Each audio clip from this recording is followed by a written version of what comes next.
Your Honor, with respect to Exhibit 16.1, some of those text messages do appear on pages 8 and 9. Pages 8 and 9 of the information that is public. Could you give me a rough estimate or percentage of how much of the total amount of 16.1 appears not in the information?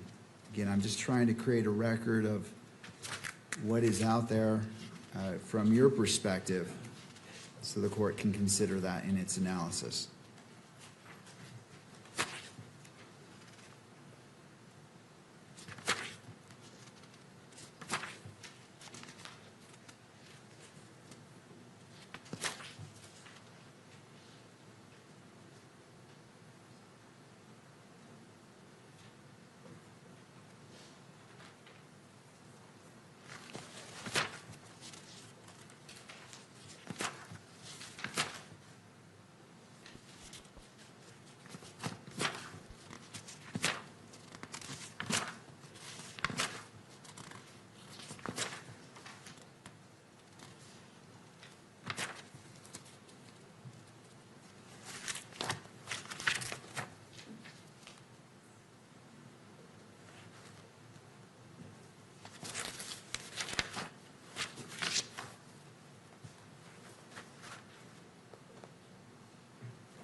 Your Honor, State's Exhibit 16.1 is 18 pages total of photographs of text messages. It's approximately 5.5 pages of those 18 pages that are reproduced in the information. Thank you for your patience. Thank you, Mr. Ballard. I appreciate you doing that on the fly. Anything further from any party?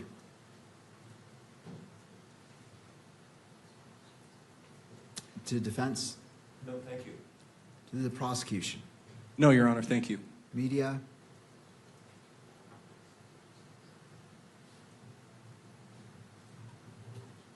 I'll just point out for the court that in addition to the text messages, I believe, I haven't seen the other exhibits, but I believe that at least the note itself which is another one of the exhibits, is also described in the information. Thank you.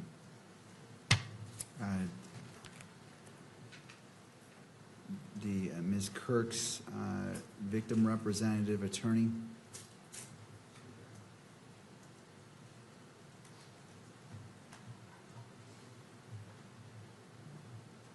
This has not been easy, as you can imagine. And I think the family deserves to see the evidence that's been gathered in this investigation. They deserve to know what happened to Charlie. So we urge the court to please, again, display the evidence here in the courtroom. Thank you. Thank you to all parties. I appreciate the diligence and hard work that you've put in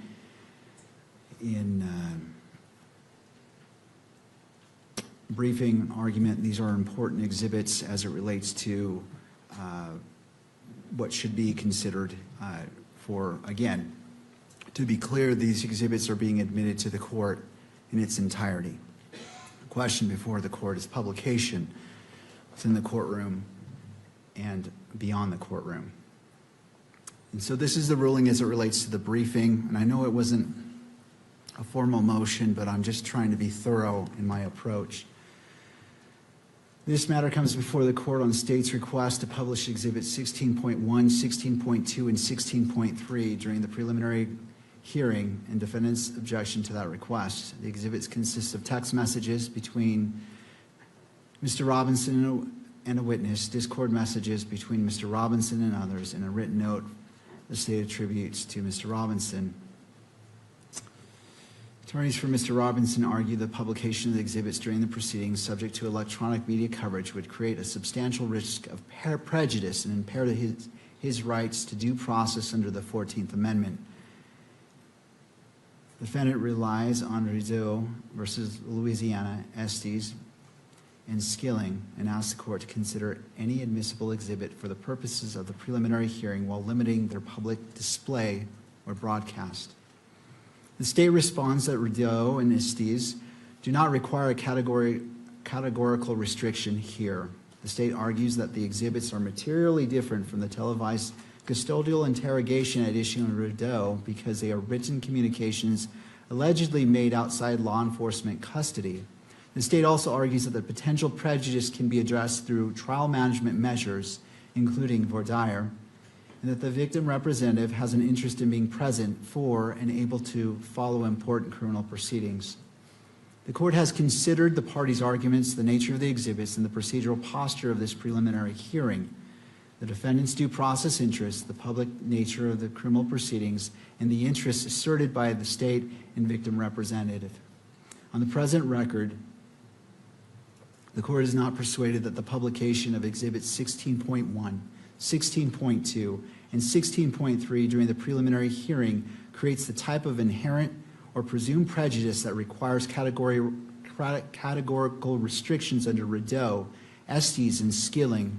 Unlike the broadcast interrogation in Rizzo, the exhibits at issue are written communications allegedly made outside police custody and are being offered in the ordinary course of a judicial proceeding.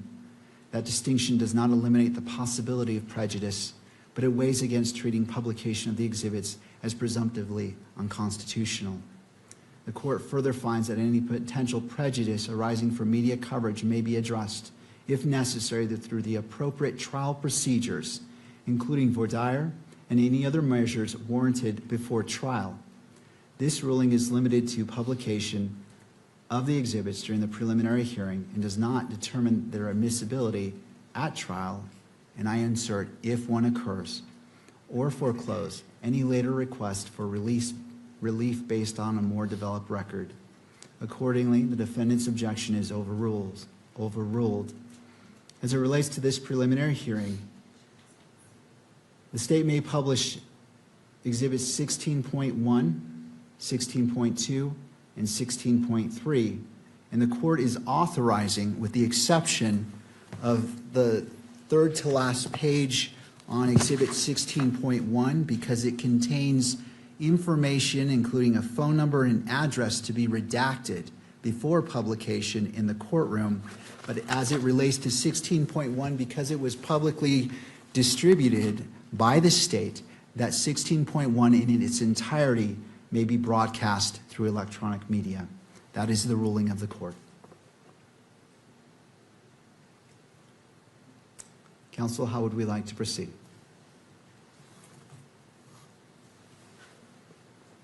Your Honor, just to clarify the record, the state has redacted that portion. We anticipated that needed to be redacted in 16.1, so we have redacted that portion.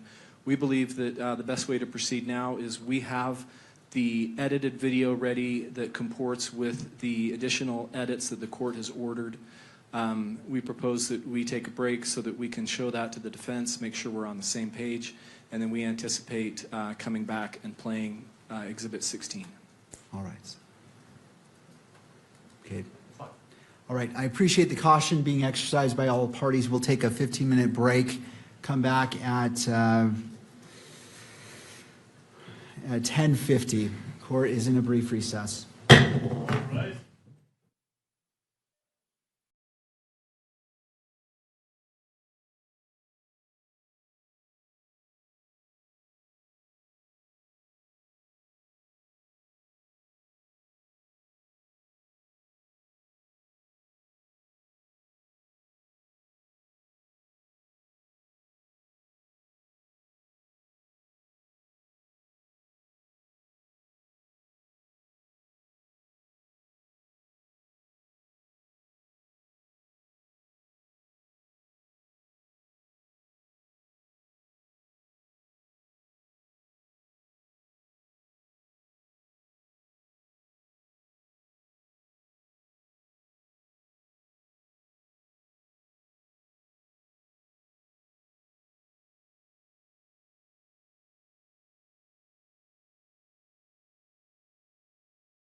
We'll wait a moment for the public to be able to come back into the courtroom.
Back in session.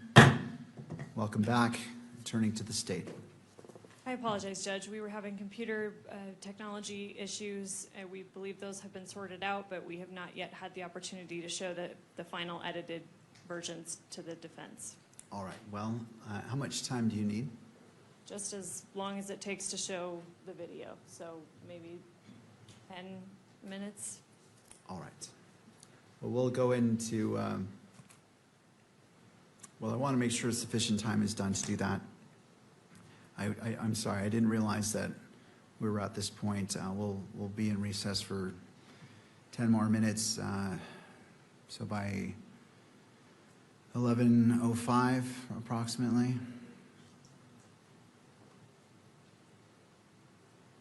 That should work, and also we can inform the bailiff as soon as we're done if it's ahead of that time. All right. Ready to proceed. I want to be respectful of all time, everyone's time, but all at the same time keep this hearing moving forward. So court is in a brief recess. All right.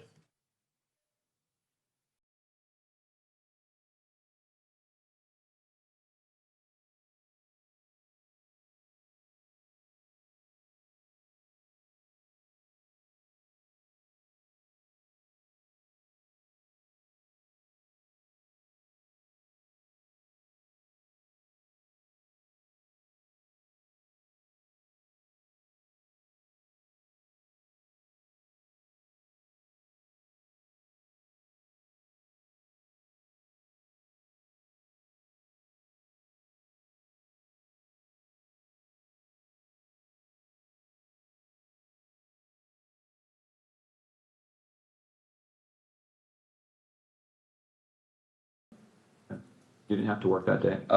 No. And did you hear from Tyler? Did he call or text you before then? No, he sent that message in the group chat I mentioned, but he didn't message me directly at all that day. Okay. When did you first hear from him on September 10th? It was at 11 o'clock with that, like, automated message. Okay, 11 p.m. Yeah.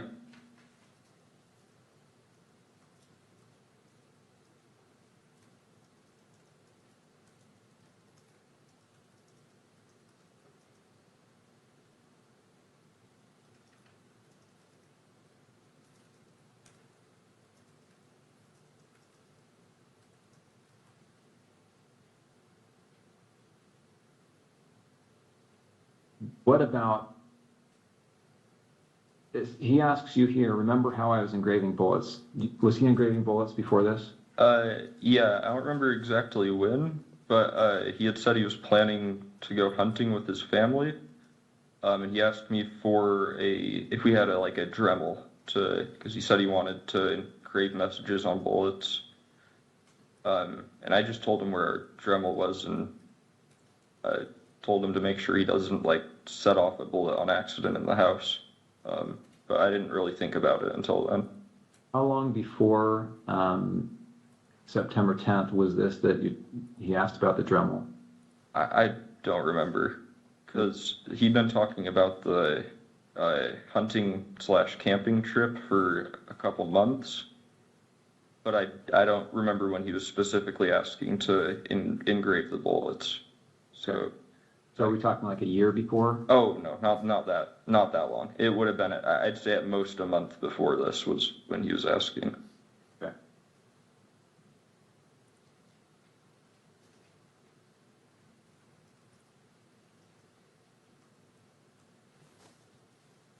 Okay. All right. You talked about the note that he left.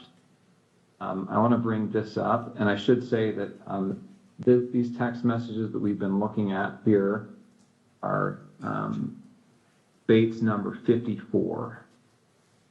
Okay, the notes have been titled 16.3 with a note, and this is Bates number 58. Do you recognize that on the screen there? Yeah. What do you recognize it as? That was the note under his keyboard that he was referring to in the first text of that chain. Okay, so where did you find this? On his desk underneath his computer keyboard. And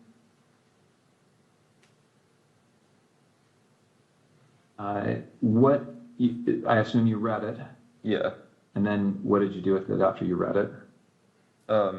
I believe I just put it back down on the desk after I took a picture of it. Okay. And again, the time you read it was probably around 11 o'clock or so on the 10th. Yes. The night of September 10th. Mm-hmm. All right. And did you ever see that again after you placed it back on his desk? No, I don't think I did. And that was a desk in his bedroom? Yes. And that's a separate bedroom than your bedroom? Yeah. And now I want to go to what's been titled 16.2.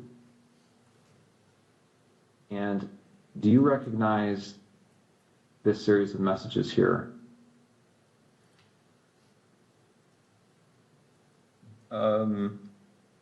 Yeah, that was the server, like his friend that I was mentioning. Okay, and this is your phone again? Yeah. And I'm assuming you recognize it because the big crack up at the top. Mm-hmm. And so this is a server. Is this Discord? Yeah, this is Discord. And who are members of this server? I don't want names, just generally. Who are these people? Who are members of This is his friend group. They played D&D together every week. Okay. And I just want to scroll through this to make sure that you get a chance to take a look at it. Or go to the next page. Mm-hmm. Or yes.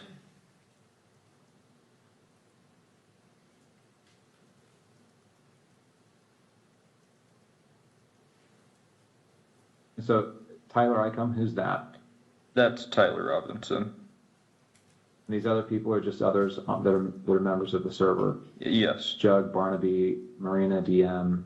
Mm-hmm. Yes. Yeah, like DM means Dungeon Master. So this is these are like most of them are names they're using in the game they're playing currently. Got it.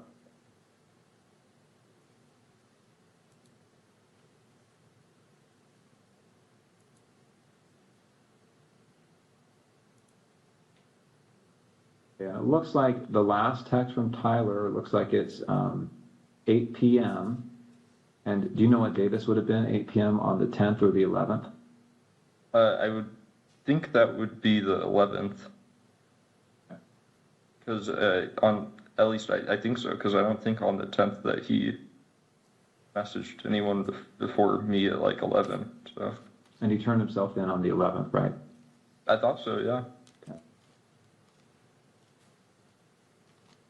So again, we're just going to go through this so that we have a record of the messages.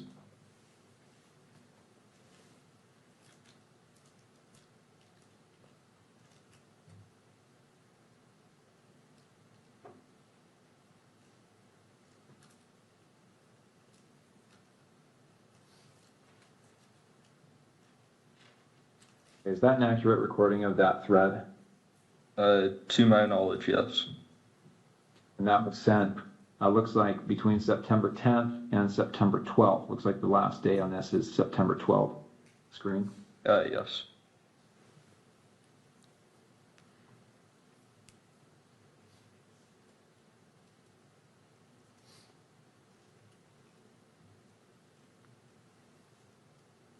Okay.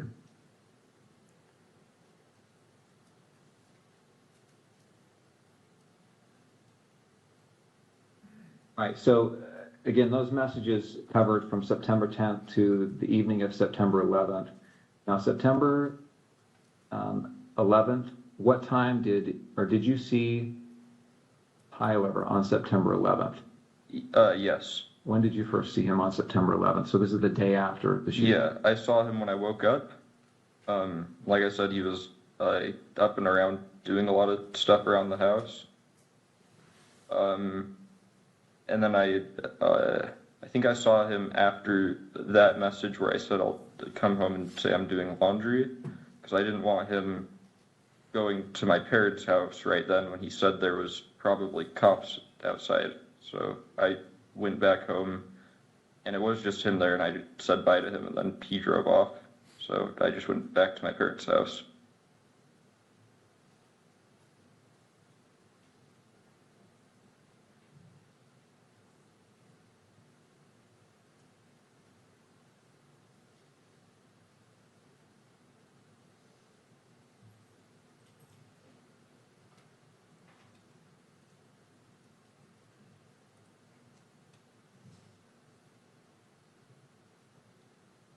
So he acted erratically.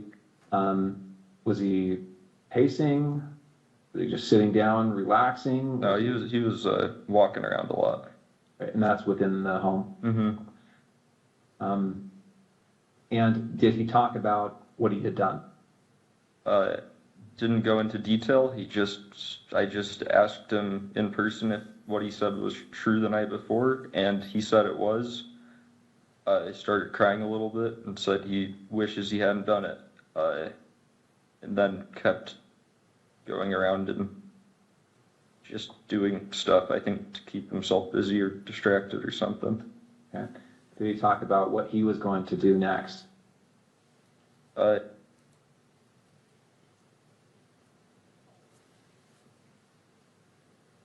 And then eventually said that he would talk to his parents or turn himself over.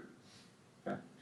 And when you left, was that how you left, understanding that he was going to turn himself in or go to his parents' house? Yeah, and I didn't really want to be at our apartment while any of that was happening, regardless of what went down. Okay.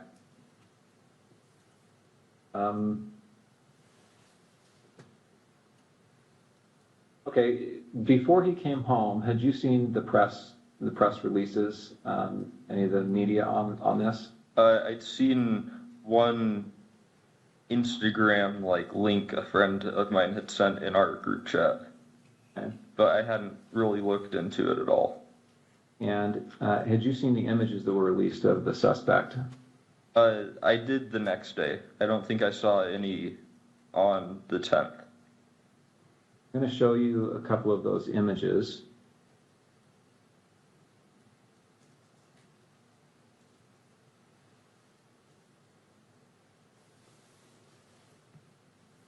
Okay, I'm on the FBI's website. You can see the URL there at the top. This is some press release about this event. And here on the screen, you see these, looks like there's 2 rows of 3 images. Mm-hmm. Do you recognize the person in these images? I wouldn't say it with 100% certainty just because of camera quality, but that looks like him in terms of the shoes he's wearing, the sunglasses. I don't think I'd specifically seen him wearing that hat, but he was usually wearing a hat, and then jeans. So it definitely, especially the bottom, the last 2, definitely do look like him. Oh, they do look like Tyler Robinson. And you talked about that with your friends, right? This looks like him. Yeah, his friends. Yeah, I don't know if I don't remember if I talked about it with any of my friends. And then since I didn't have my phone after that for a while, and I still am not using social media, I don't know on my friends' end. Okay. All right, I want to back up a little bit now. We've talked about September 10th, but let me get a little bit of context here. So, did you game with Tyler? Yeah. What kind of games? We played some just kind of party games together, like anything that would be multiplayer with a group of friends. There was one game he really liked called Sea of Thieves, where you play as like a pirate, and you can fight against people, but most of it's just like fishing, fighting sharks, skeletons kind of stuff. We played some co-op games where it's like you both have to work together to win in whatever way. Way back when I was just out of high school, when I first knew him online, we played some shooting games together, but I didn't know him very well, so that was just when we had a whole friend group on to play, and he was someone that my friends invited. Okay. Did you and he ever talk about politics? He did more than me. I don't really keep up with politics very much. He'd usually talk about stuff he heard on the radio on his drive to work in their work car, since it sounds like their whole crew went in the same car most of the time. But I wouldn't say super consistently, because it wasn't a topic I really contributed much on. What about Charlie Kirk? Did he ever talk about Charlie Kirk? I personally had never heard him talk about Charlie Kirk before specifically. Okay. How about political issues? So did you ever talk about gender identity issues and LGBTQ rights? No, not really. Usually if he did talk about politics stuff, it was relating to Trump or current policies being like issued or voted on, I think. But yeah.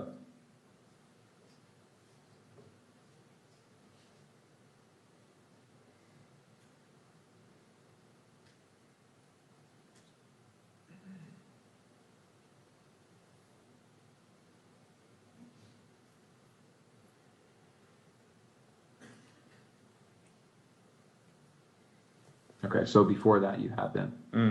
For a short time, yes. Okay. And I understand you're going by Luna at some point. To some people, yeah, but not as an overall thing.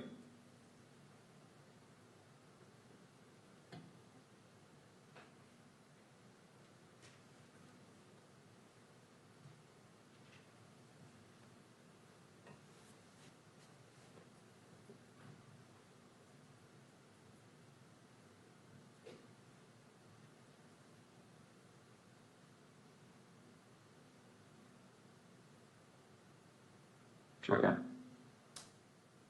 Okay. I think that's all the questions I have for this portion. Let me check and see if I've missed anything.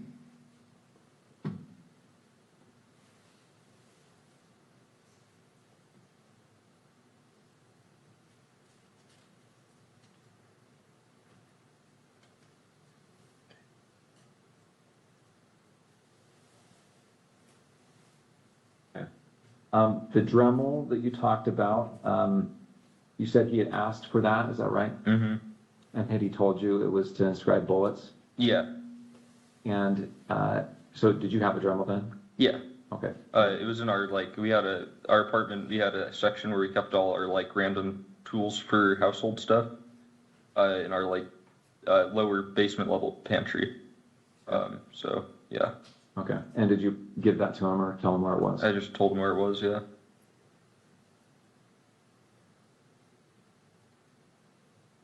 Okay, I'm going to go ahead and end the recording for the 1102 purposes.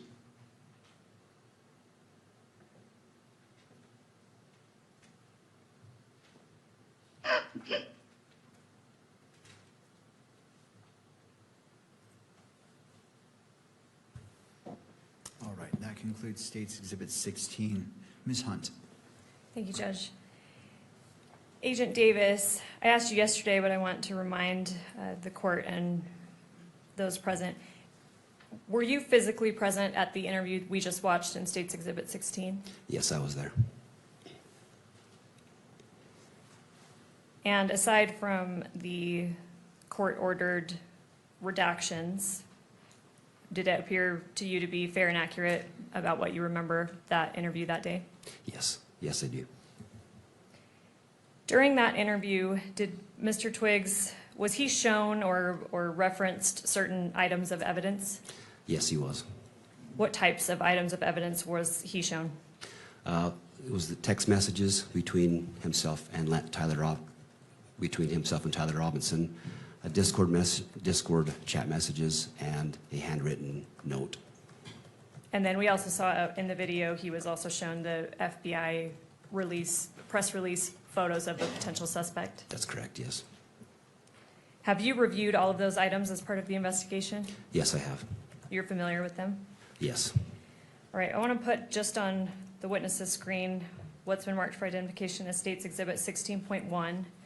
And for the record, this includes the edit that the one edit that the court has previously ordered. Thank you. Let me know when you see that on your screen.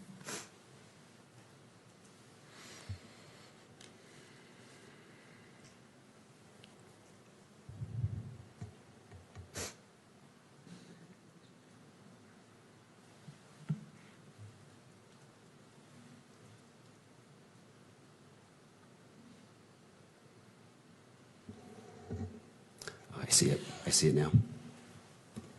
Do you recognize this? Yes, I do. What is it? This is a photograph of screenshots of text messages between Tyler Robinson and Lance Twiggs. This is a photograph of Lance's phone. So sorry, you said photograph, you also said screenshot. Can you differentiate or clarify there? Sorry. Yeah, these are photographs directly from Lance's phone. How do you know that? In Lance's first interview, he's showing the FBI agents these text messages, describes them to the agents, and at that time, his phone was photographed. And you testified, I believe yesterday, that Mr. Twiggs' first interview was the morning of September 12th, 2025. Is that correct? That's correct, yes. Were you physically present at that interview? No, I was not there. Have you spoken with the officers or agents that were? Yes, I've spoken to one of those agents that was there.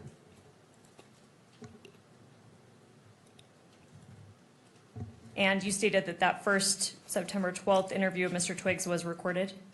Yes, audio, video recorded. Have you reviewed that recording? Yes, I have.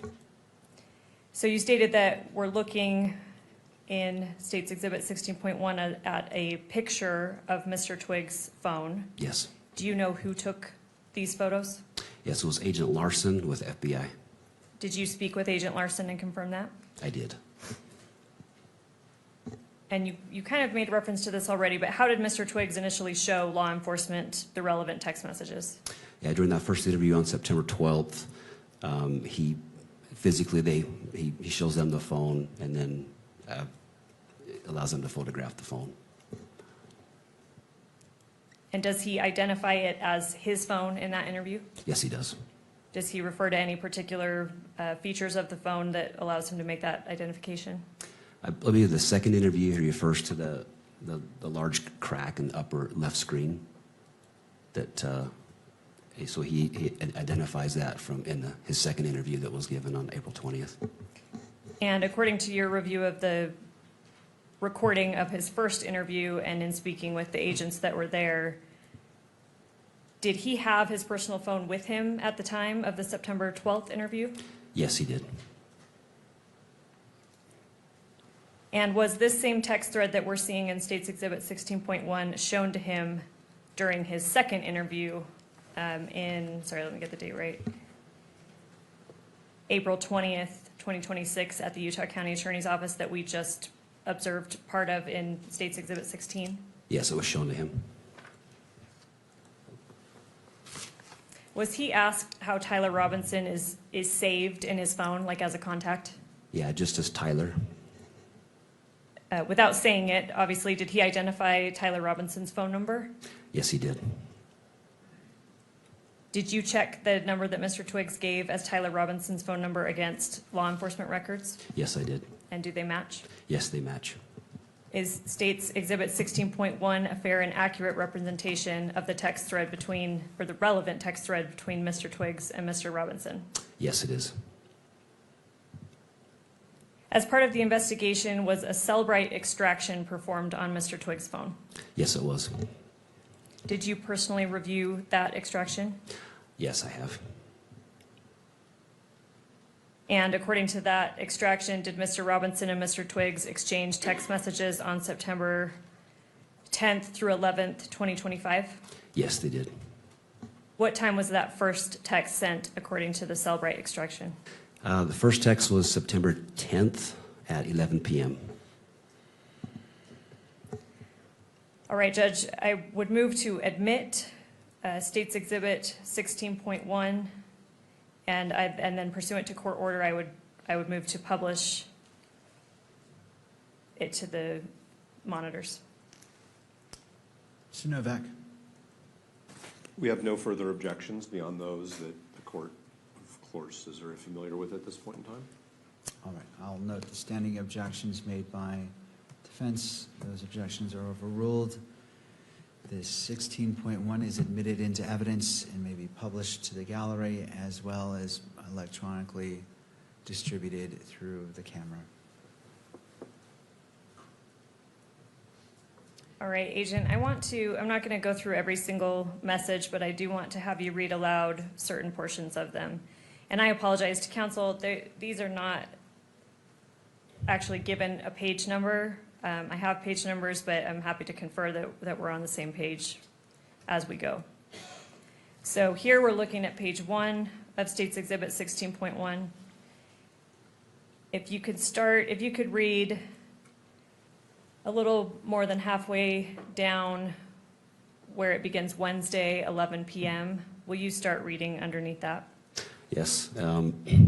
So this would have been from Tyler. It says, drop what you're doing, look under your keyboard. And I apologize, let me stop you there. How do you know that that message would have been from Tyler Robinson? That's just, so any of the messages in gray would be from Tyler, and messages in blue would be from Lance.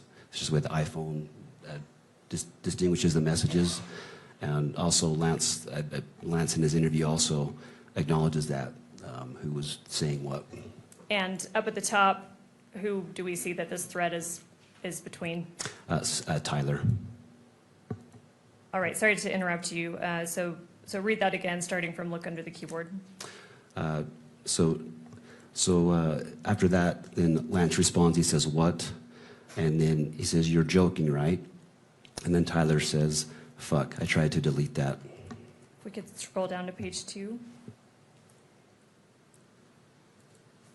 And if you can continue reading along. Okay. And Tyler says, I'm still okay, my love, but I'm stuck in Orem for a little while longer yet. Shouldn't be long until I can come home, but gotta grab my rifle still. To be honest, I had hoped to keep this secret till I died of old age. I am sorry to involve you. And then Lance replies, you weren't the one who did it, right? And Tyler says, I am, I'm sorry. Lance says, I thought they caught the person. And then Tyler says, no, they grabbed some crazy old dude and interrogated someone in similar clothing. I had planned to grab my rifle from the drop point shortly after, but most of that side of town got locked down. It's quiet, almost enough to get out, but there's one vehicle lingering. If we could scroll down to page 3. Continue reading. Lance says, why? And Tyler says, why did I do it? And Lance says, yeah. Tyler says, I had enough of his hatred. Some hate can't be negotiated out. If I'm able to grab my rifle unseen, I will have left no evidence. Going to attempt to retrieve it again. Hopefully they have moved on. I haven't seen anything in the news about them finding it.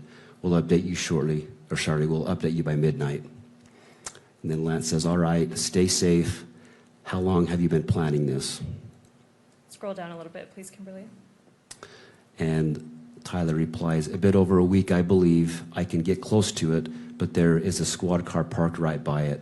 I think they already swept that spot, but I don't want to chance it. We can scroll down to page 4 and continue reading about halfway down. I'll stop you about halfway down. This is while they were spot, but I don't want to chance it while they were parked there. If they had found it, I imagine there would be more commotion. Again, I'm sorry for roping you into all of this. You shouldn't have to worry about this. And Lance replies, does anyone else know? Tyler says, not to my knowledge. All right, I'll stop you there. Let's move to page 5. So this should be page 4, so just scroll down 1, please, Kimberly. And if you could read starting,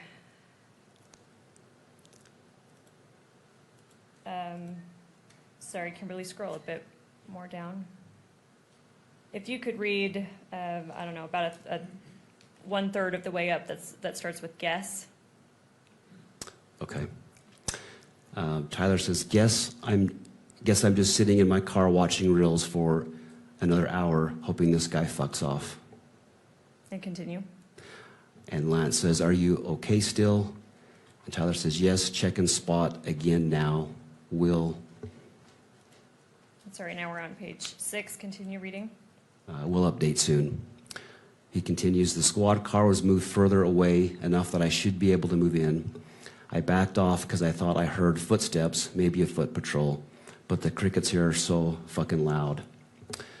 Gonna see if the road closer to campus is open so I can drive past and check shit out. Probably still closed off though. Getting worried, hard to know for sure, but I'm not finding my rifle. Could be in the wrong spot. Lance says, do you think they found it? And Tyler says, dunno, they haven't published anything if they have. And then Lance says, why did you leave it behind? Oh, sorry, Kimberly, if you could scroll down. Originally, Also, does it have a serial number? We could scroll to page 7. And I'll continue reading. I'll stop you on this page in a little bit. Okay. So Tyler continues, IDEK, if it had a serial number, but it wouldn't trace to me, I worry about prints. I had to leave it in a bush where I changed outfits, didn't have the ability or time to bring it with. And stop there, please. And then if we could go to the next page, page 8. And if you could start at the top. Okay, so Lance says, was your change of clothes there, or was that also gone? Or did you bring those with you originally? Anyway, you could replace the gun, or would he notice? And then Tyler says, only thing I left was the rifle wrapped in a towel. I'll bet that canine sniffed it out. Little snitching bastard. Replace it, unlikely. I don't fully know what the gun was, because it was old as shit, and Gramps did some modifying. There was a 4-digit serial on it. God only knows who it's registered to. Hopefully some dead guy who gave it to Grandpa. And he continues, remember how I was engraving bullets? The fucking messages are mostly a big meme. If I see notices bulge UWU on Fox News, I might have a stroke. And then continue. I'll stop you in a moment. He says, all right, I'm going to have to leave it. That really fucking sucks. And let me stop you there. And then if we could go on to the next page, page 9. And do you see the first blue message we see on page 9? Can you start there? Yes. So Lance says, do you need it for hunting? And Tyler says, no, my dad wanted to use a high caliber for the rifle hunt. Judging from today, I say Gramps' gun does just fine. IDK. I think that was a 2K scope. Lance says, geez. And then Tyler says, OMW home 3.5 hours. Lance says, drive safe. And then Tyler says, delete this exchange. And I'll stop you right there. And then, sorry, we're on page 9. If we can scroll to page 15.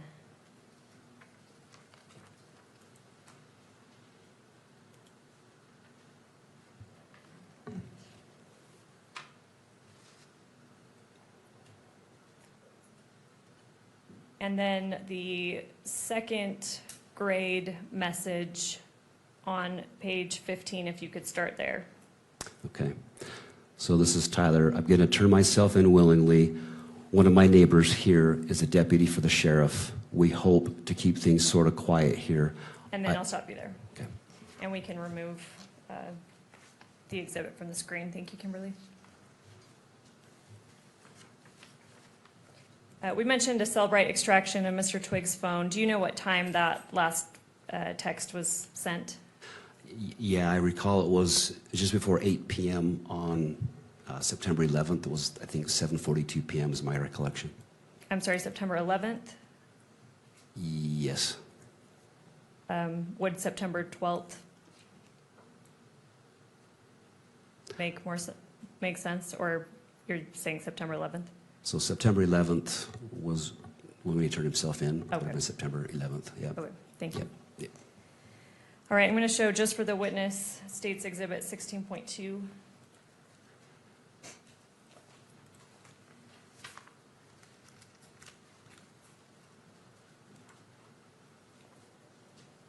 Let me know when you see that. Okay, I see it. Do you recognize this? I do, yep. What is it? This is just more photos of Lance's phone. And How these do you- are, sorry, these are sorry, I had a brain, sorry, go with your question, please. I'm just asking what it is. So you said it's a photo of Lance's phone. Do you know if that's from the same time period as the exhibit we just looked at? Yes. And what is it of? These are the Discord messages of, that Lance had talked about. How do you know that? So Lance, in the first interview with FBI, shows the phone. The photos are taken by Agent Larson, and then these images are shown to Lance During his second interview, he confirms that these are those same messages, and this is photos of Lance's phone. You mentioned an Agent Larson took the photos. Do you know if he's the same agent that took the photos of this exhibit 16.2? Yes, same agent. And you spoke with him to confirm that? Yes, I did. Are you aware if Mr. Twiggs is actually part of this Discord thread? Yes, he is a part of it. He doesn't, in this section, he doesn't reply to it, but he does state in his statement that he was part of that thread. Does he identify whether Mr. Robinson is part of that thread? He does. And when did that happen? He identifies that in his first interview with the two FBI agents, and then he again confirms that in his second interview. Did Mr. Twiggs say what username on Discord Mr. Robinson used, at least with respect to this thread? Yes, it's the Tyler/Icum, IKUM. And is Exhibit 16.2 a fair and accurate representation of that Discord thread? Yes, it is. Did law enforcement send, as part of your investigation, did law enforcement send a subpoena to Discord? Yes, they did. Were these messages recovered via that subpoena? They were. Did you review that? Yes, I did. And in State's Exhibit 16.2 that is before you, when is the first message from Tyler sent? 7:57 p.m. And it says yesterday. Do you have any knowledge of what day that would have been? Yes, this would have been September 11th.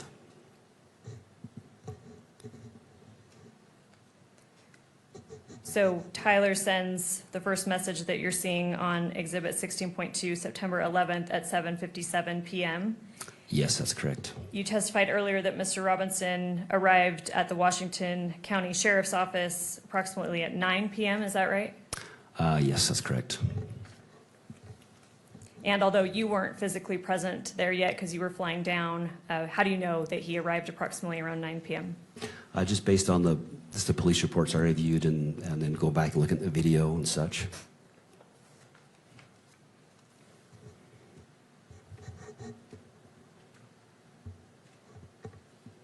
Judge, the state moves to admit State's Exhibit 16.2 and publish it pursuant to court order. Mr. Novak. Thank you, Aaron. We've already lodged all of our objections on all three phases. All right. Noting the objections, standing objections by defense. State's Exhibit 16.2 is admitted into evidence and may be published only in the gallery, not for distribution on electronic media.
I see it. Do you recognize this? I do. What is this? This is a handwritten note or letter from Tyler to Lance. How do you know that? In Lance's first interview with FBI, he tells them about this letter note he found under Tyler's keyboard per a text message he received. He states from 11 p.m. on September 10th. And so at that point, Lance finds this is the letter he finds under that keyboard. Okay, so to clarify, Mr. Twiggs gets a text from Mr. Robinson around 11 p.m. on September 10th, telling him to look under his keyboard. Yes, correct. And this is what Mr. Twiggs represented was underneath the keyboard. Yes, yes. How did law enforcement get this photograph? So following Lance's first interview at St. George PD, his phone is recovered at that point, taken into evidence. It is downloaded, I believe it was the following day or shortly after that. The FBI transported that phone to the RCFL, which is the Regional Computer Forensic Laboratory in Salt Lake City. The phone was downloaded through Celebrite, and after that, following that download was complete, SBI received a flash drive containing that download. From there, it went to a SIAC analyst to go through that data of his phone to look for any pertinent evidence or information that may be on there. And at that point, that this image of this letter was located. All right, I'm going to break down a few things. You mentioned, I just want to make sure the record's clear. You mentioned Celebrite a few times. What is Celebrite? It's a downloading software that's commonly used by law enforcement. I don't do that myself, but it's commonly used to recover data, to download electronic devices, particularly cell phones. And then you mentioned SIAC. What does that mean?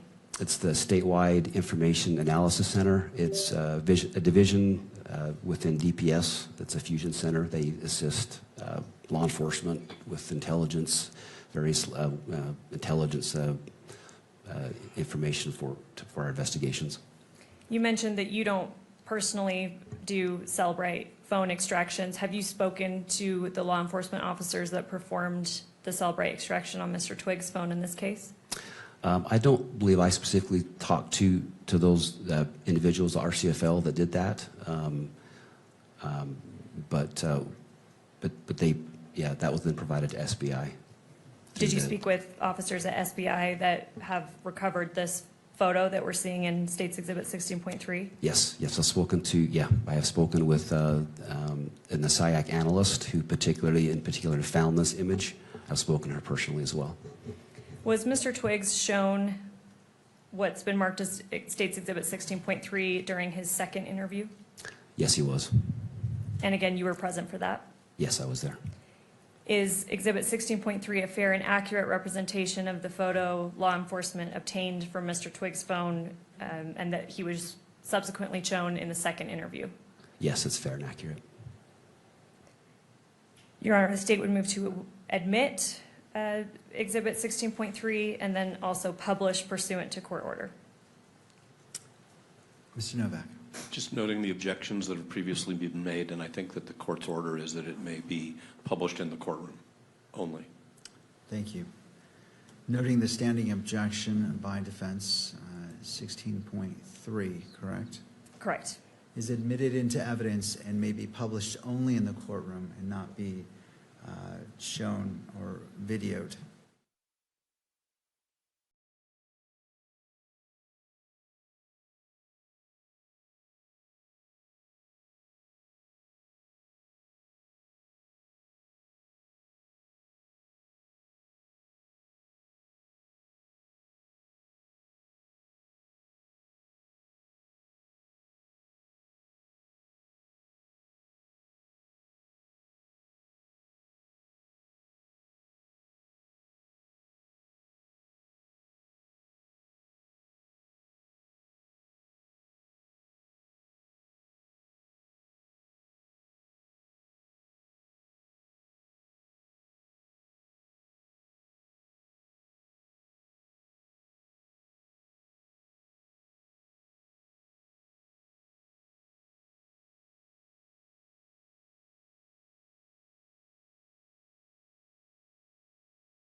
this? I do.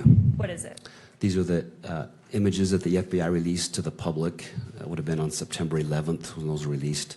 And this was, those were those images that went public of the suspected EVU shooting suspect. How do you know that? I've viewed the FBI's website, and I recall seeing these images released on September 11th. Does States Exhibit 16.4, is that a fair and accurate representation of what you reviewed from the FBI and that the FBI released? Yes, it is. The state moves to admit Exhibit 16.4 and publish according to court order. Mr. Novak. No further objections, thank you. All right, noting the standing objection by defense, overruling that objection, State's Exhibit 16.4 is admitted into evidence and may be published in the courtroom. And again, in the Discord,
As it relates to 5.1, the court previously, the day that I did it, I believe it's day 2, perhaps, That sounds correct.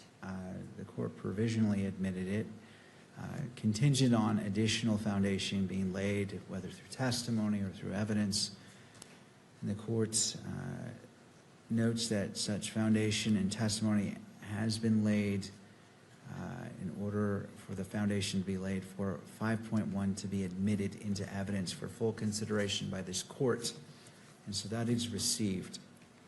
As it relates to publication and taking in consideration the argument by Mr. Novak, well, first noting the objection, the standing objections by defense, that is overruled as it relates to the admission to 5.1.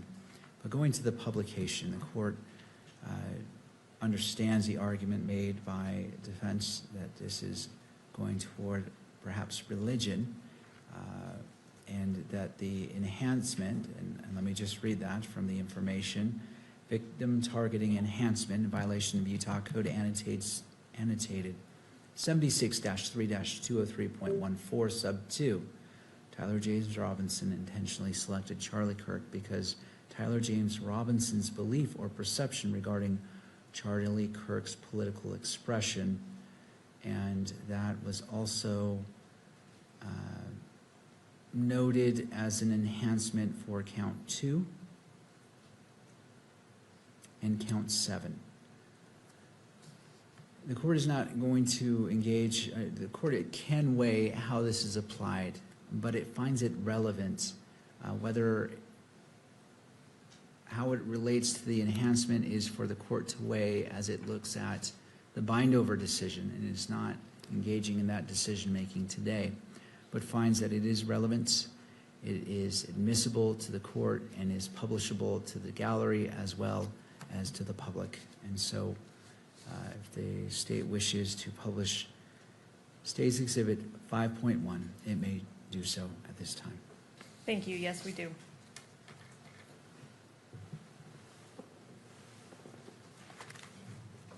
And Kimberly, I don't know if we want to use the same kind of slow scrolling. Thank you.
All right, I believe that should be sufficient.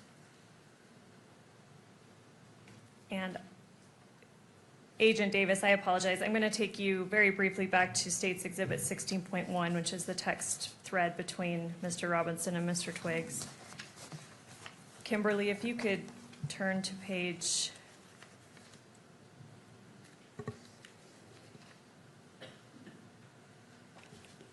17.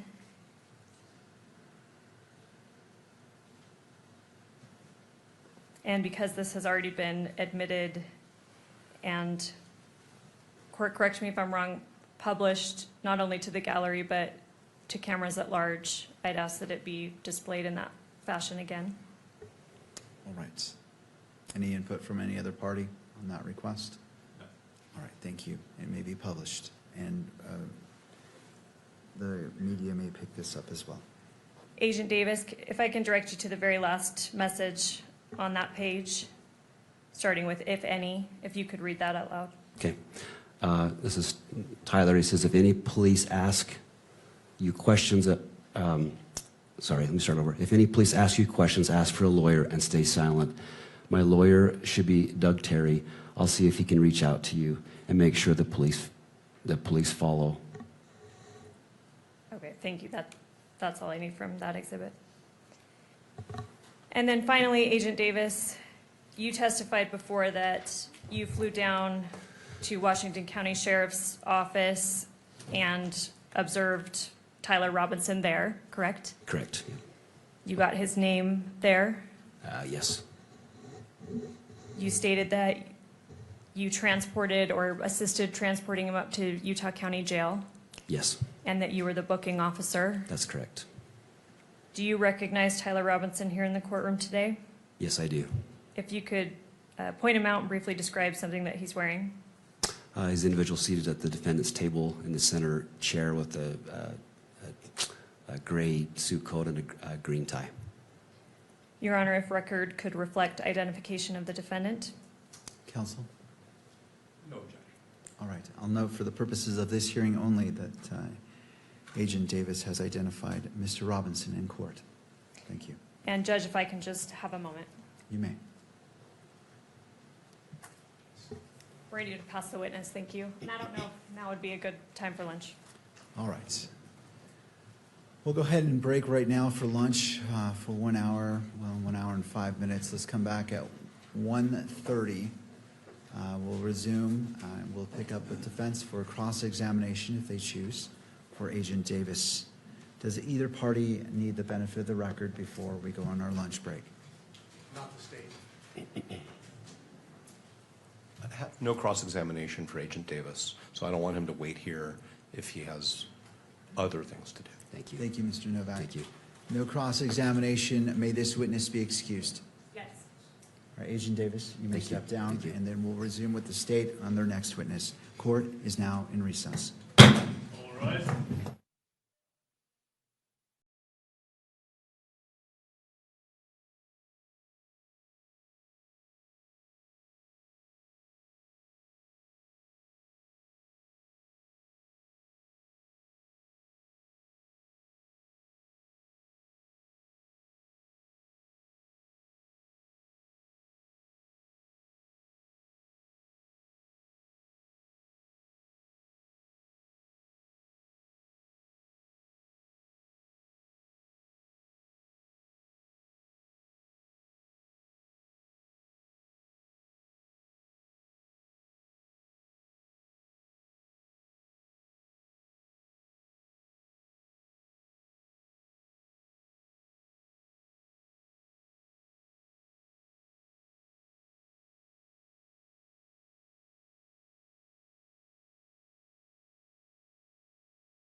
briefing that was submitted last night. All right, so I want to address the motion filed by the attorney for the victim representative, and then we'll transition to that. I'm just trying to do it incrementally so we can get it all addressed. So in regards to that, and I appreciate the position of the parties, it is important for me to hear all sides. Article 1, Section 28 of the Utah Constitution recognizes important rights afforded to victims and victims' representatives, including the right to be treated with fairness, respect, and dignity, and the right to be present and heard at critical stages of the proceedings. The court acknowledges the concerns raised in the motion regarding transparency and the ability to meaningfully observe the evidence presented during this hearing. At the same time, the court has an independent obligation to manage these proceedings in a manner that safeguards the rights of all parties. That includes honoring the rights of victims and victims' representatives while preserving the defendant's constitutional rights, including the right to a fair and impartial process. The court has considered the request that exhibits be displayed in real time to the courtroom. After careful consideration, the court determines that not all exhibits will be visually displayed to the gallery, and notes that it will use a tiered method as described. First, whether it will be admitted to the court for consideration as it relates to probable cause. Second, whether it will be displayed only to the gallery. And third, if it will be published through the camera to the public at large. This ruling is not intended to diminish the significance of the victim's representative rights or concerns. Rather, it reflects the court's responsibility to regulate the presentation of evidence in a manner consistent with the integrity of the proceedings and the fair trial rights implicated in this manner. The manner in which evidence is displayed remains in the court's discretion. That discretion must be exercised in a manner that is appropriate and appropriately balances Mr. Robinson's constitutional rights, Ms. Kirk's rights as a victim representative, and the court's obligation to conduct the proceedings that are fair, orderly, and appropriately transparent. Transparency is an important principle, but it must be maintained in a manner consistent with the constitutional rights and protections afforded to all parties. The court does not make a blanket ruling as it relates to any exhibit, and as previously stated, each exhibit will be afforded its own due in weighing whether it shall be published to the courtroom or beyond or not. And that concludes the court's ruling on that motion. All right, counsel, the last matter as it relates to the briefing, I'll hear that, and there is a slight edit to, and I'm not sure when the state wishes to publish State's Exhibit 16. So turning to the state, do you wish to be heard about the motions filed last night prior to the publication of Exhibit 16? Again, it's your choice on how you move forward. I just want to see which order you want to go. We do want to be heard on the briefing from last night, and specifically about Exhibit 16. I'm understanding Your Honor has an additional edit to that. Is that correct? I do, and there might be value in hearing that, so that may or may not change your positions. So let me just put that on the record, Okay. and then I'll hear from you. I just want to make sure you're able to be afforded everything. So as it relates to the edits, last night, I believe it was between 6 minutes and 57 seconds and 20 minutes and 29 seconds, which is not to be played, and then 32 minutes and 55 seconds to 35 minutes and 47 seconds, which is not to be played. And I believe that what I received reflects that. And is that the understanding of the parties? Yes. All right, the state has said yes to the defense. I'm not saying if you agree with it, I'm just saying, does it reflect the timestamps? May I have a moment? Absolutely.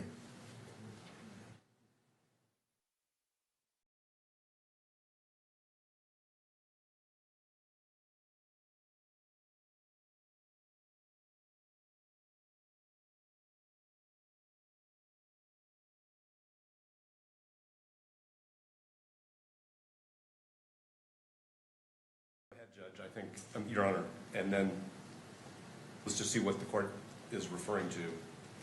Well, I'm asking, did you receive a copy of the edited video? Okay, so I'll answer that question directly. The state sent us a copy of the edited video.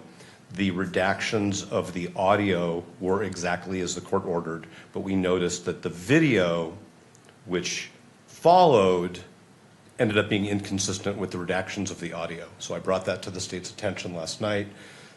I believe that they ultimately forwarded to the court what I'll call version 2 of the redactions, which redacts the video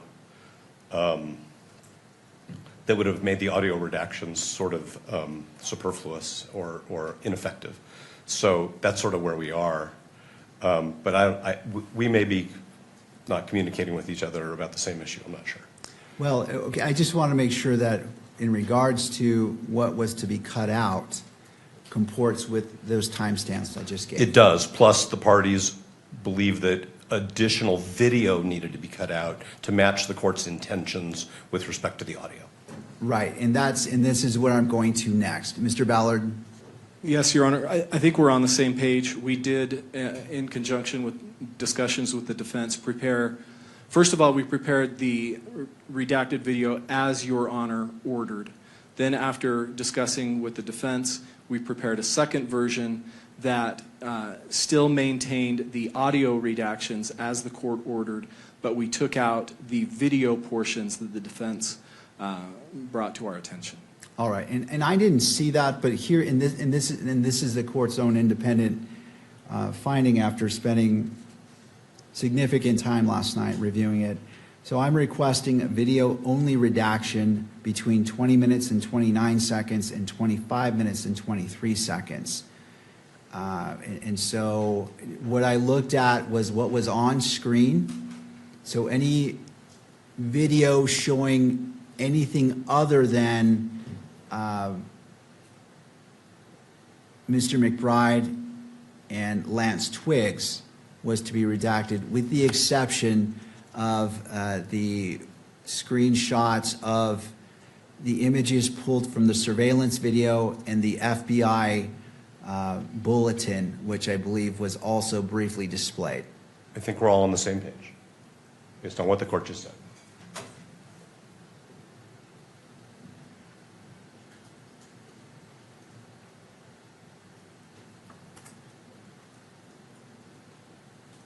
Your Honor, I think we have just a 1 second difference. Our timestamp is 25:22 of the additional edited version, but I think it still omits the video portion that we're discussing.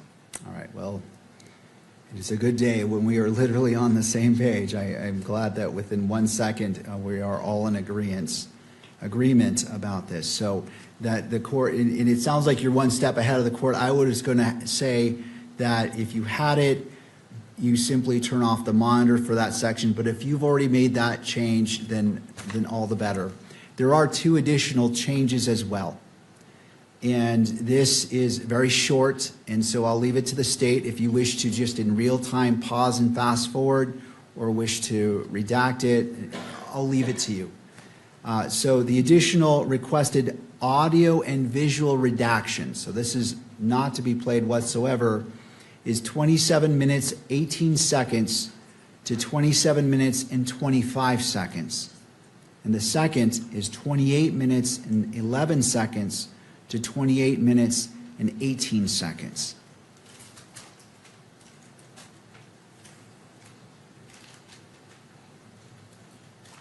Your Honor, just to make sure that we've got that correct, the additional redactions would be 27 minutes and 18 seconds to 27 minutes and 25 seconds. Correct for the first one.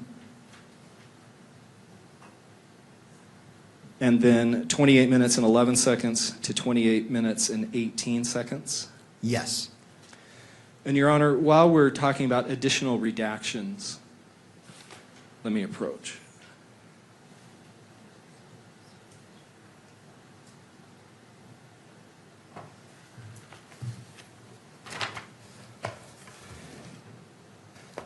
When Your Honor made his ruling yesterday afternoon, It wasn't entirely clear the basis for these redactions that the court proposed. The state's understanding was that those additional redactions were based on the potential that the video 1102 would be showing duplicative evidence and would be displaying evidence that would be duplicative of future exhibits, and then also potentially a concern about admissions by the defendant.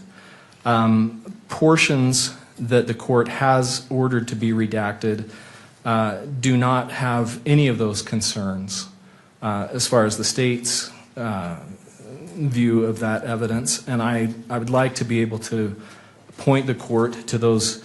We've got two brief portions that we believe don't implicate those concerns and should not be redacted. All right. Does Your Honor have the transcript? I do. In front of you? Okay.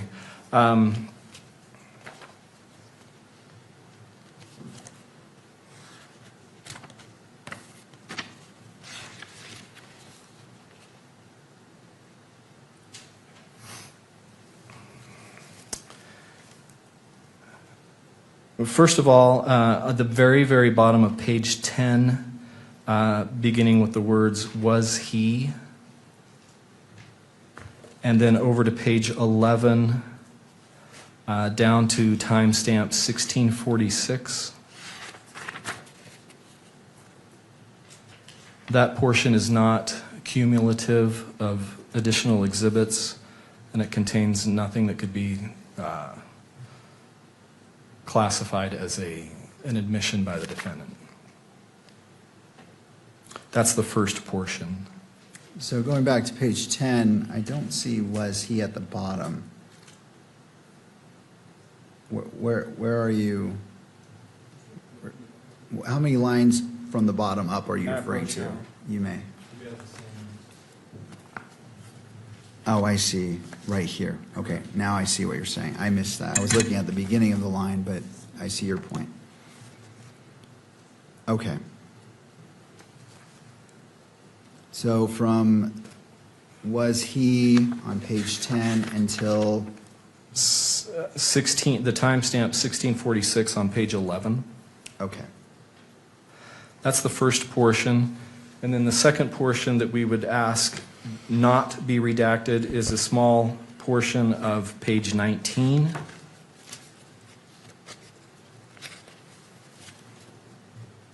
And it begins, let's see. It would be the fifth paragraph down, Mr. McBride stating "okay," and then ending at timestamp 3340. Again, that's not cumulative of any anticipated exhibit, and nor does it refer to any admission by the defendant. Thank you.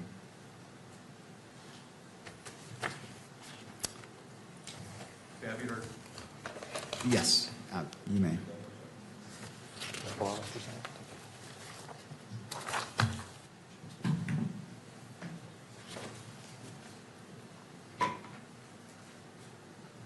Thank you, Your Honor. With respect to the first of the two portions that Mr. Ballard referenced, I want to be totally transparent with the court, of course, that was not a section that we asked the government to agree to redact.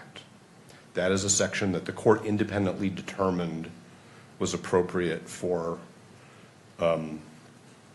redaction under the various principles that the court has enunciated. So I just want to be transparent about that. Thank you. The second portion that Mr. Ballard addressed, which is on page 19, we did suggest, and it is in our highlighted, redacted transcript, See that? and the court agreed with us. This is not relevant. This is not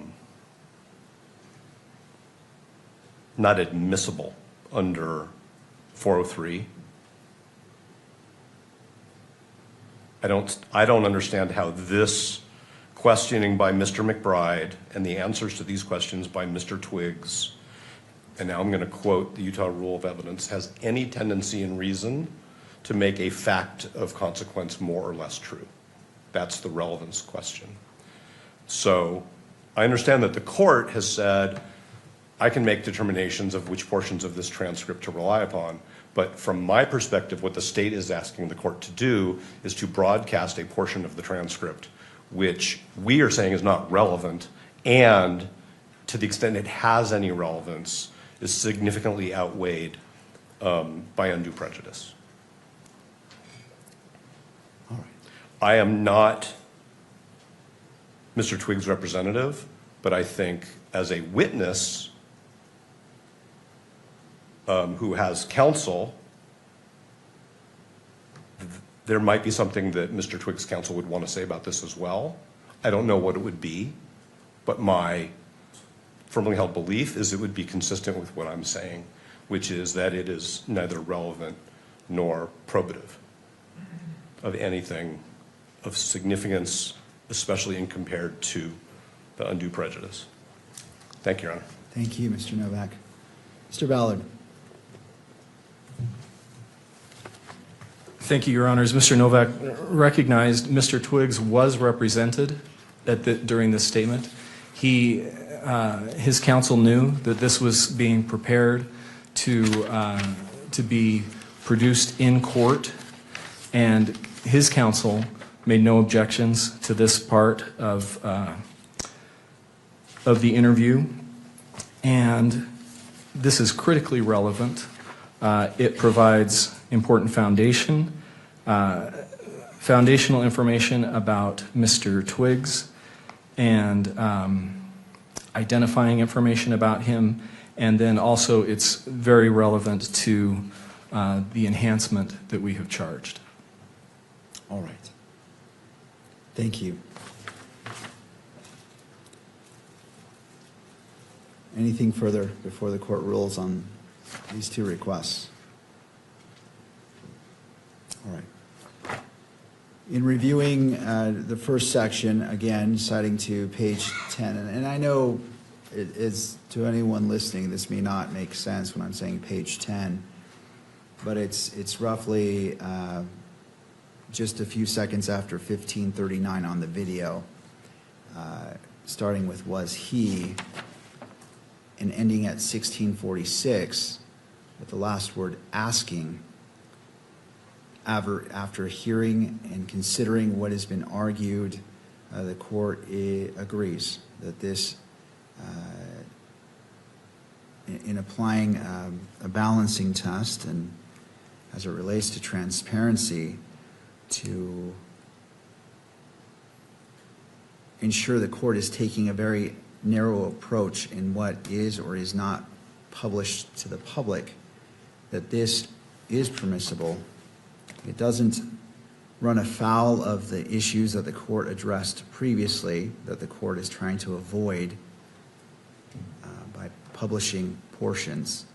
And in addition to that, independently of the court's decision-making, it appears that the parties also agree as it relates to the first requested edit to unredact or to allow in. So I am ruling that that may be played and published through all mediums in the courtroom and via video.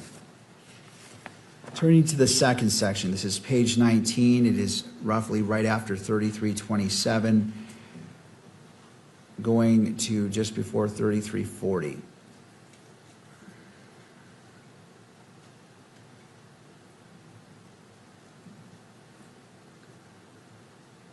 Sorry, Your Honor, just to clarify, what we asked was just before 3307. 3307? Correct, yeah. Yes. Right after 3255, where All right. Mr. McBride states, okay. I see, thank you. Let me just take a quick second to review this.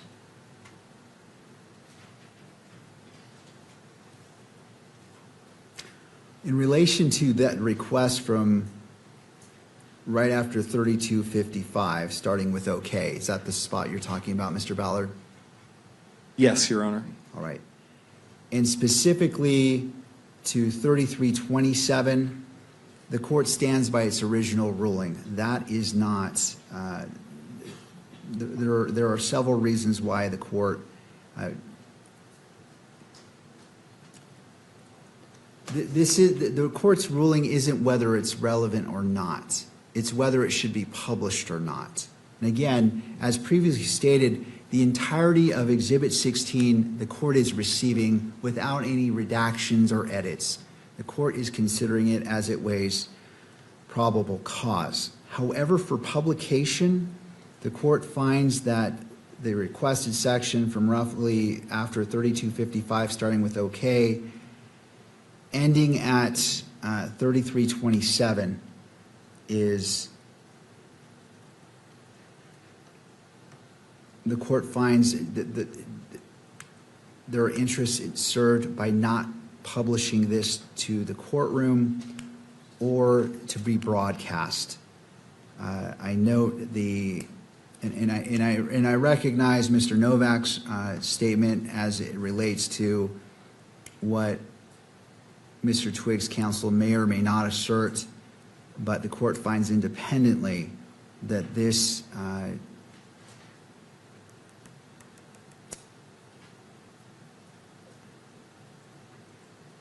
this portion shall not be transmitted into the courtroom because of certain statements made in there that do not serve the interests of justice for publication. However, the court finds from 3327, starting at OK, until just before 3340, I'm sorry, up to 3340 may be published. Did that notation make sense? Did to the state, Your Honor. All right, to defense. Understood. And so this is the appropriate balancing of being transparent while at the same time maintaining the constitutional rights or balancing the constitutional rights of all parties and what is appropriate for publication.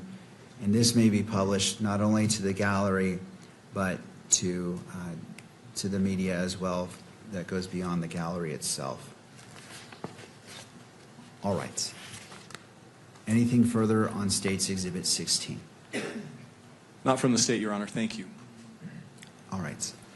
And I note the defense is nodding their head as well and not indicating any more is needed to be discussed at this point. All right. I think we've put State's Exhibit 16, we've addressed it. Turning to the state.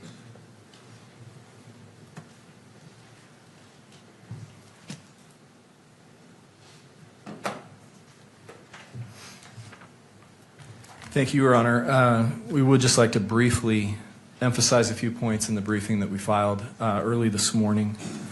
Last night, the defense raised the issue of publishing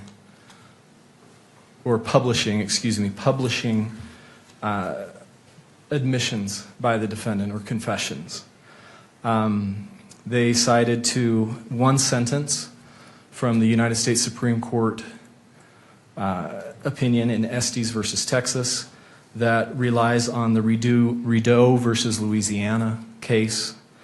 And that one sentence in Estes has no precedential value on the issue that's before the court today.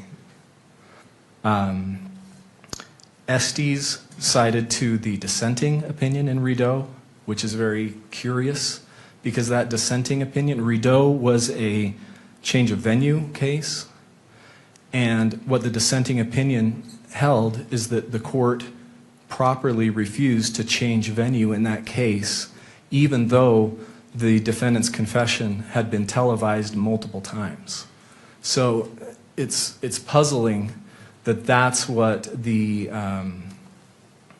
the Estes court would rely on as supposedly constructing some kind of rule about publishing a defendant's admissions. In addition to that, Estes has no analysis of that point from Rideau. Again, it's just one sentence, and Estes itself was a case about televising a trial. It wasn't about pretrial publicity of a defendant's admission or confession. And as we noted in the brief, subsequently, the Supreme Court has limited, although it hasn't expressly overruled Estes, it's limited that case to its very narrow facts. So it's difficult to see what precedential value that one sentence from Rideau could have on this issue before the court. Even if it could have some applicability here, the circumstances in Rideau are starkly different from the circumstances here, the statements, the types of statements from defendant that we're talking about.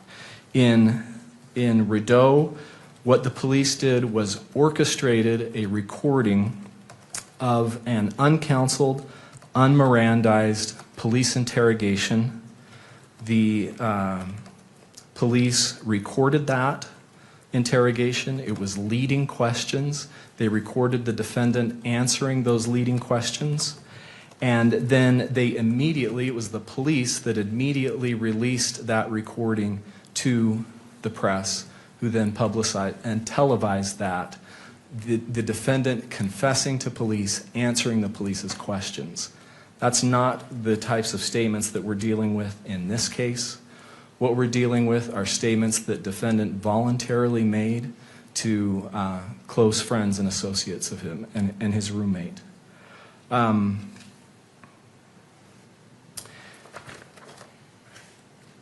Sorry, just one other point about Rideau and that dissenting opinion. It's interesting that in that dissenting opinion, that judge that the court relied on in Estes continued on in his opinion and said it's an impossible standard to require that a trial court be a laboratory that's completely sterilized and free from any external factors.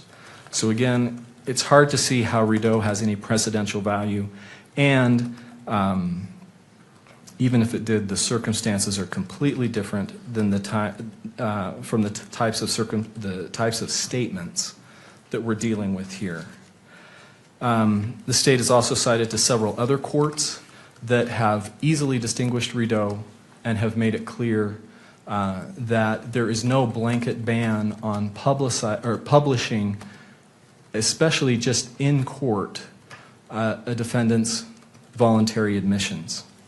I think the most interesting case is the Sixth Circuit case, because there it dealt with essentially the issue that we're dealing with here, which is publication of a defendant's statements during a preliminary hearing. And that case is especially important, the DeLeslie case, because there that confession was ultimately held to be inadmissible. So an inadmissible confession was played to the public and interested media members so that in a way that it had, as if it had been played in a preliminary hearing. And even though that confession was subsequently publicized and ultimately held to be inadmissible at trial, the court did not hold that that was a violation of the defendant's fundamental rights there, that the court could deal with that through voir dire. It was not inherently prejudicial. And then the state has also cited to the Ohio case of Mamon, and then also the Alabama case, Burgess versus State, where those courts reached essentially the same holdings, easily distinguishing the Rideau sentence from Estes and making it clear that there's no blanket ban on publishing a defendant's admissions, and also that Rideau is easily distinguishable. And because the court can deal with those pretrial publicity issues in the way that we've discussed several times already through the tools that the court has available in selecting the jury. I think it's also important to point out that transparency is critical in this case. This court's noted repeatedly the extensive media coverage. That's why we're having to take this additional time in these hearings to be able to discuss these issues. And transparency is critical to the state's right and the people's right to a fair trial. Where there's a vacuum in the evidence, it just fuels speculation. And then finally, as has already been argued, it's critical to the victim's right to be able to attend the hearing. That's a hollow promise if the victim representative is only able to be here physically, but then is shielded from some of the evidence. Does the court have any questions? No, not Thank you. not this time.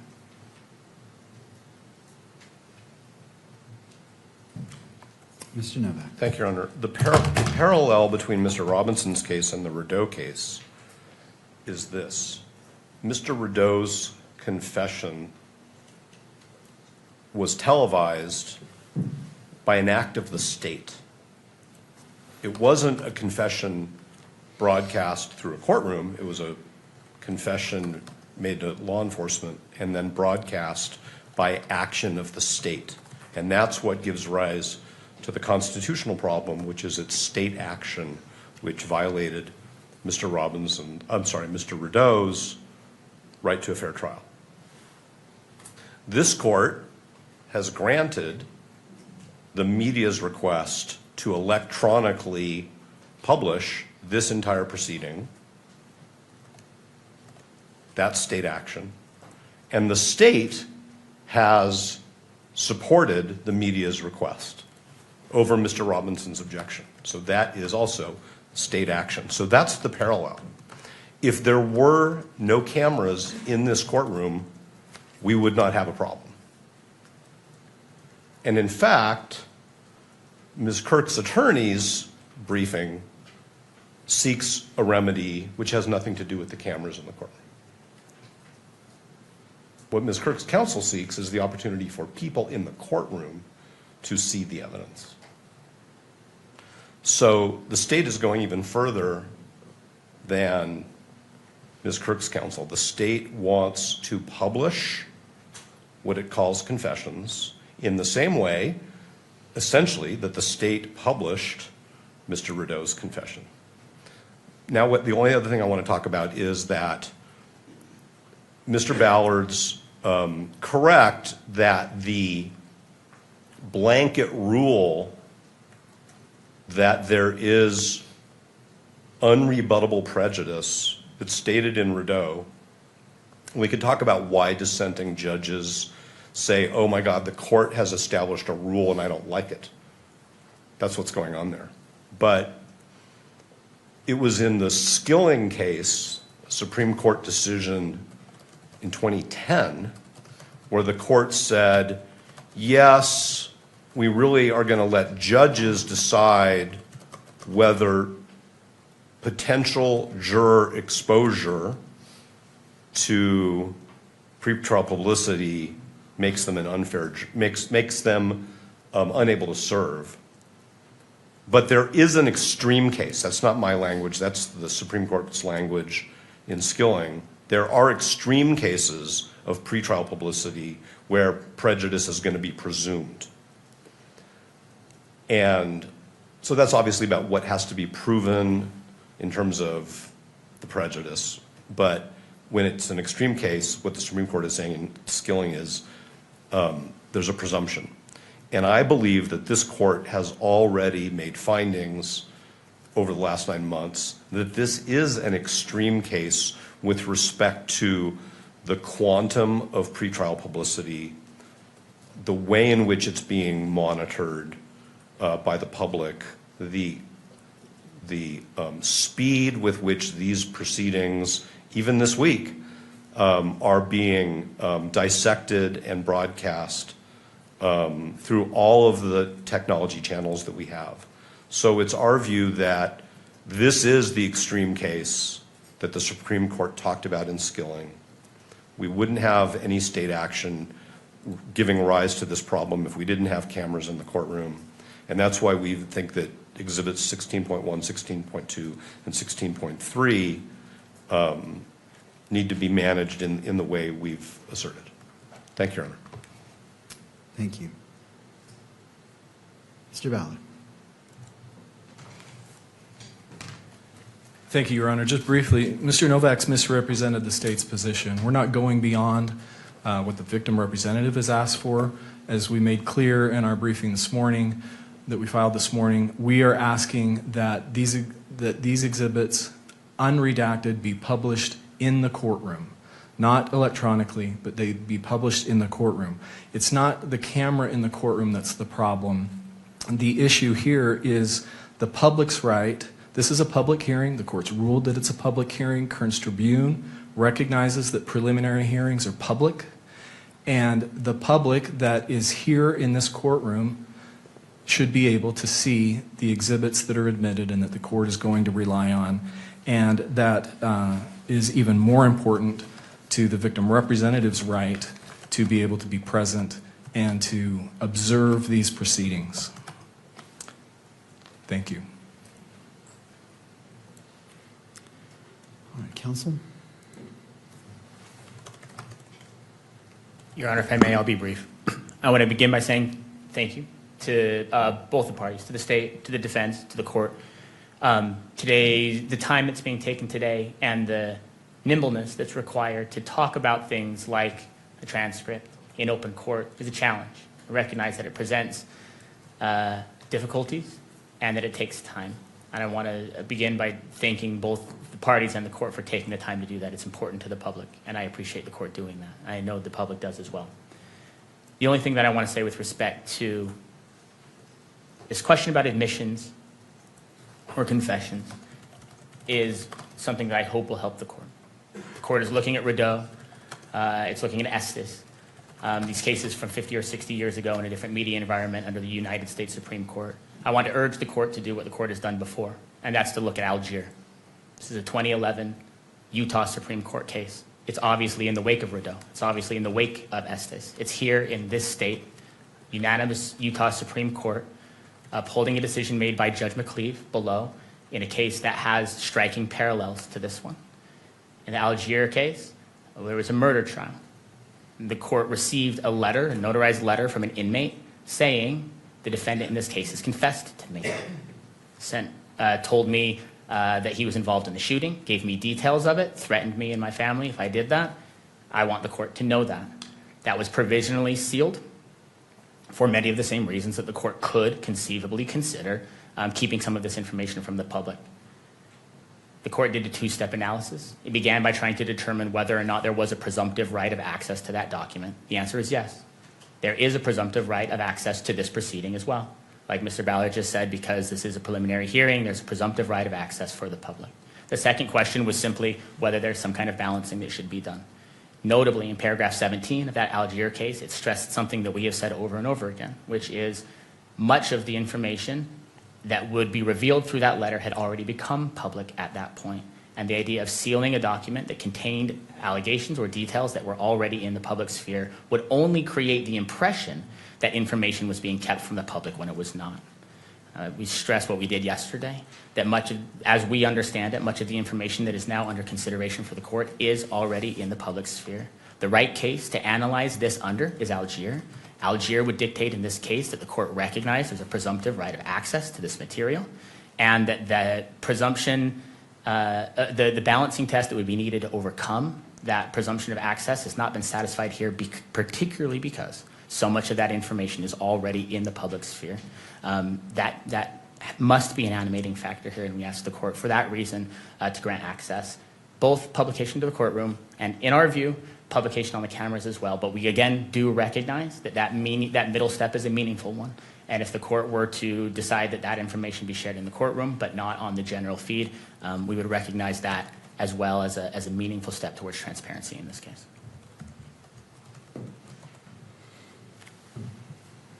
Counsel? Good morning, Your Honor. Jeffrey Nyman on behalf of the Kirk family. And we appreciate the court is trying to balance here, but the Kirk family's waited 10 months for this hearing. And they have a right to be here, and they have a right to hear the evidence. They have a right to see and feel what's going on in this courtroom, just like, and they want to understand, Judge, what you were viewing. They want to see the evidence. And we understand you have to balance, but at a minimum, this courtroom needs to be open for the evidence to be displayed openly in this courtroom, for them to see it. The Utah Constitution gives them the right to be here, and to be here and not to see the evidence, what's the point of being here? We ask you to let the evidence be seen in the courtroom, please. Thank you for your time. Thank you, counsel. Anything further as it relates to exhibits 16.1, 16.2, and 16.3 as it relates to what's been briefed or any other arguments? I just want to make sure it has all been received before the court issues its ruling. No, thank you. Not from the state, Your Honor. Thank you. All right.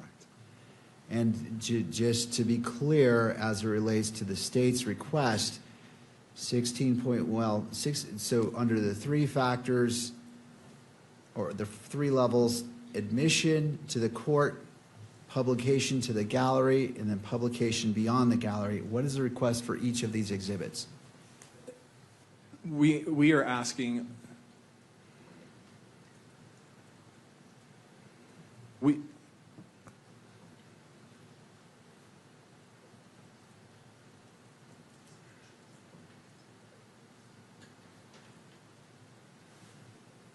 Your Honor, we are asking for admission.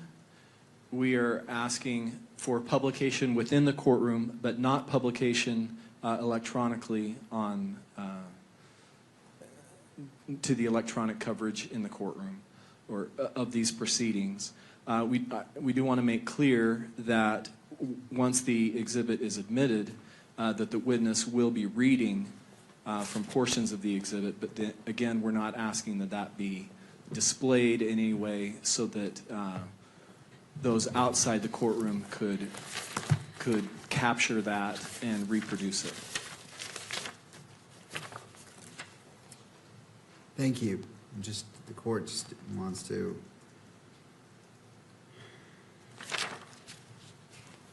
And just for clarification, 16.1 is the text messages, 16.2 is Discord chats, and 16.3 is photograph of notes. That's correct, Your Honor. All right.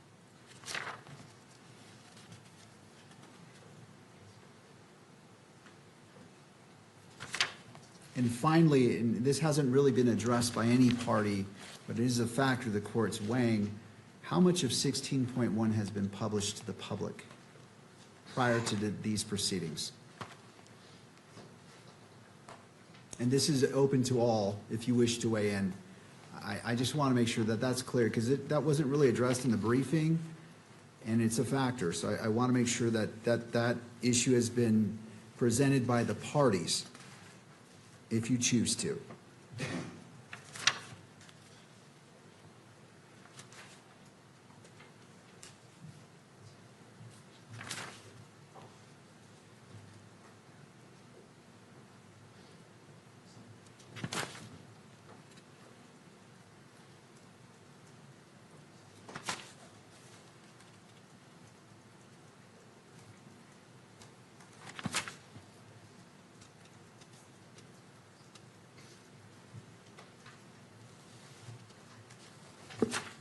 Your Honor, with respect to Exhibit 16.1, some of those text messages do appear on pages 8 and 9. Pages 8 and 9 of the information that is public. Could you give me a rough estimate or percentage of how much of the total amount of 16.1 appears not in the information? Again, I'm just trying to create a record of what is out there from your perspective, so the court can consider that in its analysis.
Your Honor, State's Exhibit 16.1 is 18 pages total of photographs of text messages.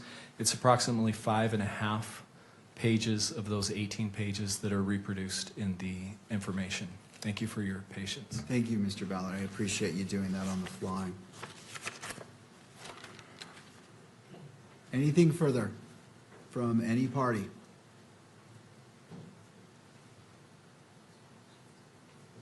To defense? No, thank you. To the prosecution? No, Your Honor, thank you. Media?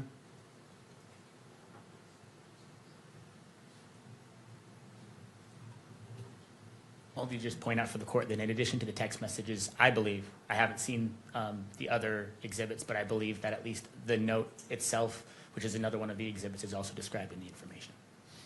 Thank you.